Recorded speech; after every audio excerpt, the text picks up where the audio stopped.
तो बहुत बहुत स्वागत है मेरे जितने भी देश के डिफेंस एस्पिरेंट हैं इस बेहद ही खास वीडियो में।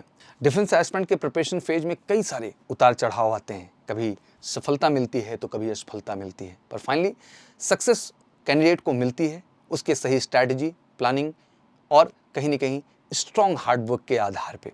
मेरे according defence forces as a career सबसे ज़्यादा मुझे लगता है इंपॉर्टेंट करियर ऑप्शन के तौर पे है, जहां मुझे लगता है कि अगर इस लेवल के जब आप प्रिपरेशन करते हैं तो दूसरे कॉम्पिटिटिव एग्जाम्स को भी अप्रोच करना आपके लिए बहुत आसान हो जाता है और वो एग्जैक्टली मैं कहूँ तो आपके हाथ में होता है। कभी कभी डिफेंस एग्जाम में इसलिए भी आप जो है डिस्क्वालीफाई होते हैं क्योंकि आपके एसेसर को लगता है कि कहीं ना कहीं जो आपकी पर्सनैलिटी है, जो आपका एटीट्यूड है, वो आर्म फोर्सेस के लिए फिट नहीं है।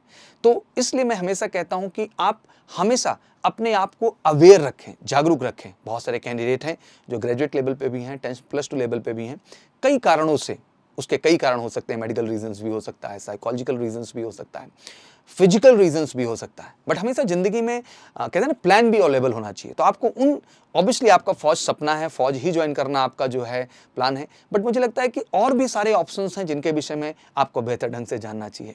तो मैं आज इस स्पेशल सेशन में कोशिश यही करूंगा कि आप अपने जो डिफेंस के एक्सपीरियंसेस को जीना चाहते हैं और डिफेंस फोर्सेस से जुड़ी हुई संस्थाओं में और कार्य करना चाहते हैं, किसी भी कारण से अगर आप सफल नहीं हो पाए हैं तो आपके लिए और क्या क्या करियर ऑप्शन है डिफेंस सेक्टर में, उन जो है ऑप्शंस के बारे में मैं आज आपसे बात करूंगा, ठीक है ना।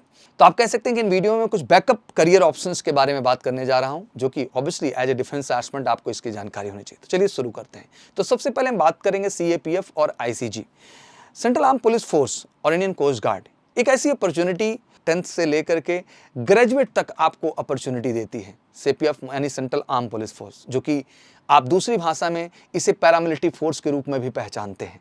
बट आपको बता दूं, सेंट्रल आर्म फोर्स अपने आप में एक सेंट्रल की फोर्स है जिसके अंतर्गत BSF, CRPF, ITBP, SSB, CISF, इन फोर्सेस को रखा गया है। पहले इसी में पैरामिलिट्री फोर्सेस भी हिस्सा बनाई गई जो होम मिनिस्ट्री के तहत आती हैं।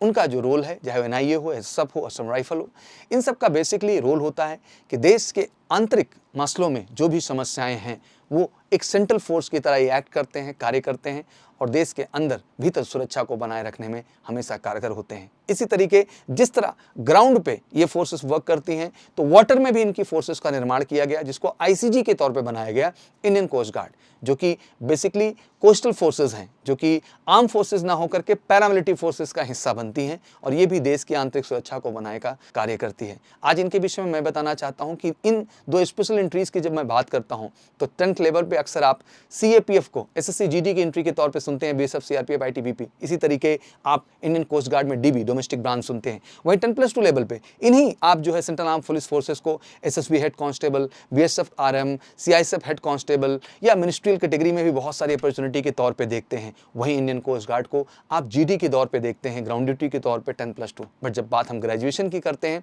तो यहाँ पर central arm police force assistant commandant और वहीं Indian Coast Guard assistant commandant के तौर पे हम देखते हैं। तो अब one of the best career option है 10 से लेके 12 से लेके ग्रेजुएशन तक, अगर आप अल्टरनेटिव तौर पे इन करियर ऑप्शंस को भी लेके चलना चाहें। सबसे बेहतर बात कि इनकी जो पूरी वर्किंग है, लाइफस्टाइल है, ट्रेनिंग है, सब कुछ डिफेंस एग्जाम पैटर्न से ही मिलती है। और आप इस बात को जान के प्राउड फील करेंगे कि इंडियन कोस्ट गार्ड की पूरी ट्रेनिंग जो होती है वो इंडियन नेवी के ही ट्रेनिंग सेंटर्स पे कंडक्ट की जाती है। तो मुझे लगता है कि आर्म फोर्सेस के साथ अगर ये भी पैरेलल करियर ऑप्शंस आप चुन के चलें तो आपके लिए काफी बेहतर होगा। दूसरा सबसे अहम डिपार्टमेंट जिसको हम इंटेलिजेंस सर्विसेज करते हैं, इंडिया में कई सारे इंटेलिजेंस एजेंसीज हैं जिनके विषय में आप जानते हैं और मुझे लगता है ये भी बेहतरीन अल्टरनेटिव करियर ऑप्शंस के तौर पे आप चुन सकते हैं। ये इंटेलिजेंस एजेंसीज या तो सेंट्रल एग्जामिनेशन के जरिए या सेपरेट एग्जामिनेशन के जरिए आती हैं, जिनकी notification time to time update होती रहती है और ऑब्वियसली ये अपनी वैकेंसी इसी तरह फुल करते हैं, जिनमें आप रॉ को समझते हैं, आईबी को समझते हैं और सीबीआई को समझते हैं। तो जितने भी ये एजेंसीज हैं ये सेंट्रल प्रोसेस में भी रिक्रूटमेंट करती हैं और सेपरेट वैकेंसीज के साथ भी करियर ऑप्शन देती हैं। तो अगर आप रक्षा क्षेत्र की तैयारी में जुड़े हुए हैं तो ये भी ऑप्शंस आपके लिए बेहतर हैं जिनको आप ट्राई कर सकते हैं।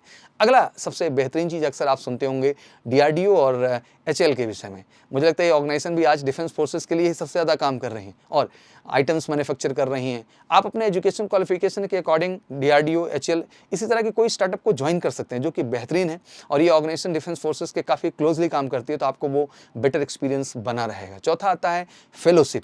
इंडिया में कई सारे फेलोशिप हैं, जैसे कि Teach for India fellowship, Young India fellowship, Azim Premji foundation fellowship, programme ETC। तो ये सारे फेलोशिप आपके लिए एक बहुत ही अच्छा एक्सपोजर है और ये वाकई में एक बेहतरीन तरीके से काम करती हैं और आपको इनमें एक स्टाइपेंड भी मिलता है, साथ ही साथ आपके रिज्यूमे को भी काफ़ी स्ट्रॉन्ग बनाता है और आपकी एक्सपीरियंस वैल्यू को बहुत हाई करता है आप किसी भी डिपार्टमेंट में और फंक्शन करना चाहते हैं तो। पाँचवीं आती है आपकी Reliance corporate global security. India की सबसे बड़ी कंपनी Reliance Industries Private Limited hire करती है bright man and women candidate, ताकि वो exciting career as a security executive शुरू कर सकें। ट्रेनिंग का अगर हम मॉड्यूल डिस्कस करें, प्रोसीजर डिस्कस करें, तो बिल्कुल ये फौज की ही पैटर्न पे ट्रेन करते हैं और उसी तरीके SSB पैटर्न पे ही इनका सिलेक्शन प्रोसीजर भी है। तो मुझे लगता है कि ये भी अल्टरनेटिव एक करियर ऑप्शंस के तौर पे हैं जिनको आप चुन सकते हैं और इनके विषय में आप अवेयर हो सकते हैं, जो कि डिजिटली अवेलेबल है हर तरह से। तो बिल्कुल मेरी कोशिश यही है कि हर तरह की अपडेट इन्फॉर्मेशन आपके सामने लाऊं और डिफरेंट तरह के करियर। बहुत सारे बच्चे हैं जो मेडिकल रीजंस की वजह से या किसी फिजिकल रीज़न की वजह से फौज का हिस्सा नहीं बन पाए हैं या किसी और भी कारण से, तो मैं कहना चाहता हूँ ये सारे करियर ऑप्शन एक बेहतर करियर ऑप्शन आपके लिए हैं। इनके विषय में अवेयर हूँ और इनको चुनने का प्रयास करें अगर लाइफ में अपनी श्योर शॉर्ट सक्सेस को तय करना चाहते हैं। तो ऐसे ही डिफेंस से जुड़ी हुई और डिफेंस से क्रमशः उसके आसपास के डिपार्टमेंट्स की जानकारी के लिए हमेशा आप जुड़े रहिए इस चैनल से और मेरी कोशिश यही होगी कि मैं आपको बेहतर ढंग से अवेयर करूँ। Thank you so much, wish you good luck. जय हिंद, जय भारत।